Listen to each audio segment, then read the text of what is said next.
যারা নতুন গাড়ি নেবেন ভাবছেন, একদম নতুন গাড়ি, আজকে আমি চলে এসেছি এমএইচ অটোমোবাইলে সেই পাপি ম্যাডাম। ভালো আছেন ম্যাডাম? একদম ভালো আছে, আপনি কেমন আছেন? ভীষণ ভালো আছি। আজকে কি দেখবো আমরা? TVS writer TVS 125 writer top model. একটু একটু জাস্ট সাউন্ডটা একটু শোনাবেন আমার ভিউয়ার্সদেরকে। কন্ডিশন কথা বলবো। এখানে দেখুন ডিজিটাল মিটারের সঙ্গে কালার কম্বিনেশন দেখতে পাবেন, দারুণ একটা। এটা কিন্তু টপ মডেল, এখানে চার্জিং সিস্টেমও রয়েছে এবং গাড়িতে একটাও হেয়ারলাইন স্ক্র্যাচ পর্যন্ত দেখাতে পারবে না। বলুন একটু কি দাম রেখেছে, একটু স্টার্ট করে একটু শোনান দেখি।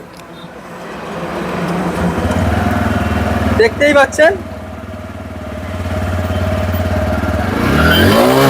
একদম। বলুন কি দাম রেখেছেন আর কতদিনের গাড়ি বলুন। 3 মাসের গাড়ি, মাত্র 3 মাসের গাড়ি, মাত্র 3 মাসের গাড়ি 85,000, 85,000। একদম 85,000 সঙ্গে কি রয়েছে বলুন? তেল, হেলমেট, গাড়ি ঢাকা দেওয়া, কভার। গাড়ির নাম নাম ট্রান্সফার, নাম চেঞ্জ হয়ে যাবে, Exchange হয়ে অথরাইজও যাবে। হয়ে যাবে, ডেলিভারিও হয়ে যাবে, সব। মাস্ট ভিজিট তাহলে কোথায়? MH automobile. একদম।